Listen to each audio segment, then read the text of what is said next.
ఈ కథ దేవుడు వరంగా ఇచ్చిన ప్రతిభ గురించింది కాదు. దారి తప్పించి షార్ట్ కట్లు నమ్మిన హీరో కథ కూడా కాదు. ప్రతిరోజు మనలాగే పని చేసి అలసిపోయి కలలతో నిద్రపోయే ఒక సాధారణ యువకుడి కథ. ఇక్కడ అతని పేరు ముఖ్యం కాదు, ఆ పేరు మనందరికీ తెలియడానికి అతను చేసిన జర్నీ ముఖ్యం. ఇంజనీరింగ్ పూర్తయింది, క్యాంపస్ ప్లేస్మెంట్లో మంచి జాబ్, పేరెంట్స్కి రిలీఫ్, అందరూ అన్నారు లైఫ్ సెట్. కానీ అతనికి మాత్రం ఒకటే అనిపించింది, సెట్ అయిన జీవితం అంటే సౌకర్యం మాత్రమేనా? కంఫర్ట్లో ప్రశ్నలు ఉండవు, అలానే కళలు కూడా ఉండవు. ఒకరోజు న్యూస్ పేపర్లో ఒక చిన్న వార్త, ఐఏఎస్ ఆఫీసర్స్ గురించి. అతని మనసులో ఏదో కదిలింది. యూపీఎస్సి అది ఎగ్జామ్ కాదు, ఒక జర్నీ అని అప్పుడే అర్థమైంది. కొన్ని కళలు ఇన్స్పైర్ మాత్రమే కాదు, నిన్ను నిద్ర కూడా పోనివ్వవు. పగలు ఉద్యోగం, రాత్రి బుక్స్, ఫ్రెండ్స్ అందరూ వీకెండ్ ప్లాన్స్, అతనికి మాత్రం సిలబస్. మోటివేషన్ రోజు ఉండదు అనుకున్నాడో ఏమో, డిసిప్లిన్గా ఉండడం నేర్చుకున్నాడు. First attempt, months of preparation, hall ticket చేతిలో ఉంది, హార్ట్లో బిలీఫ్. రిజల్ట్ వచ్చింది, ఫెయిల్. ఆ రోజు అతను ఎక్కువగా బాధపడలేదు, ఎందుకంటే ఓడిపోవడం అంటే ఆగిపోవడం కాదు, మరింత గొప్పగా పోరాడే అవకాశం పొందడమే. సెకండ్ అటెంప్ట్, ఈసారి ఇంకా కష్టపడ్డాడు, స్ట్రాటజీ మార్చాడు. రిజల్ట్ మళ్ళీ ఫెయిల్.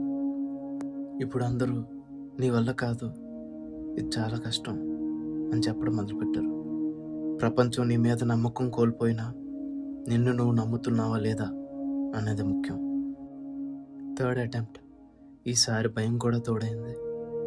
రిజల్ట్ మళ్ళీ ఫెయిల్. ఇప్పుడు అది డిసప్పాయింట్మెంట్ కాదు, ఒక సైలెన్స్. బలహీనుడు అంటే 3 సార్లు ఓడినవాడు కాదు, 3 సార్లు ఓడిపోయాం కదా అని తిరిగి మళ్ళీ ప్రయత్నించిన వాడు బలహీనుడు. అతను ఎన్నిసార్లు పడినా మళ్ళీ తిరిగి పోరాడే ఒక సైనికుడిలా మళ్ళీ ప్రయత్నించాడు.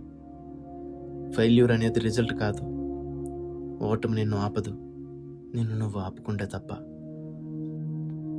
The knight of decision. ఆ నిశ్శబ్దంలో అతను తనతో తానే మాట్లాడుకున్నాడు. ఇక్కడ ఆగిపోతూ నన్ను నేను మోసం చేసుకున్నట్టే. అప్పుడే ఒక నిర్ణయం తీసుకున్నాడు. ఈసారి ర్యాంక్ కోసం కాదు, రెస్పాన్సిబిలిటీ కోసం చదవడం మొదలుపెట్టాడు. అంబిషన్ తగ్గలేదు, మళ్ళీ ప్రిపరేషన్ మారింది. Limited sources, honest revision, no comparison, స్లోగా స్టడీగా. కన్సిస్టెన్సీ అనేది పెద్ద అందగతి కాదు, కానీ సక్సెస్ మాత్రం దాన్నే కోరుకుంటుంది. Fourth attempt, interview room. Interviewer ఇలా అడిగాడు, 3 సార్లు ఫెయిల్ అయిన తర్వాత కూడా ఎందుకు ఐఏఎస్? ఆ ప్రశ్నకు అతని సమాధానం, ఈ ఎగ్జామ్ నన్ను ఆఫీసర్గా కాదు, మంచి మనిషిగా తయారు చేసింది. ఇప్పుడు ఆ మనిషితోనే దేశానికి సేవ చేయాలనుకుంటున్నాను. అక్కడ ఆన్సర్స్ కాదు, అతని మెచ్యూరిటీ అతను సెలెక్ట్ చేసింది. రిజల్టే ఆల్ ఇండియా ర్యాంక్ 1. 3 సార్లు ఓడిన యువకుడు దేశంలో నెంబర్ 1 అయ్యాడు. అది లక్ కాదు, అలానే మిరాకిల్ కూడా కాదు, అది పేషెన్స్కి వచ్చిన స్టాండింగ్ ఓవేషన్. ఈ కథలో హీరో ఎవరో తెలుసా? 3 సార్లు యూపీఎస్ చేత రిజెక్ట్ అయినా తన కళను రిజెక్ట్ చేయని వ్యక్తి. దేశం మొత్తం సల్యూట్ చేసిన పేరు అనుదీప్ దురిశెట్టి. 3 సార్లు ఓడిన వాడు దేశంలో నెంబర్ 1 అయ్యాడంటే నీ ఒక్క ఓటమి నీ జీవితానికి ఎండ్ కాదు, ఇంటర్వెల్ మాత్రమే. ఆగిపోవద్దు, వీచే గాలి, పారే నీరు ఏది ఆగిపోలేదు. కాలం కాళ్ళకు సంఖ్యలు వేయలేదు, నిన్నని మోస్తూ ముందుకు సాగుతుంది, రేపటికి దారి చూపుతూ పరిగెత్తుతుంది.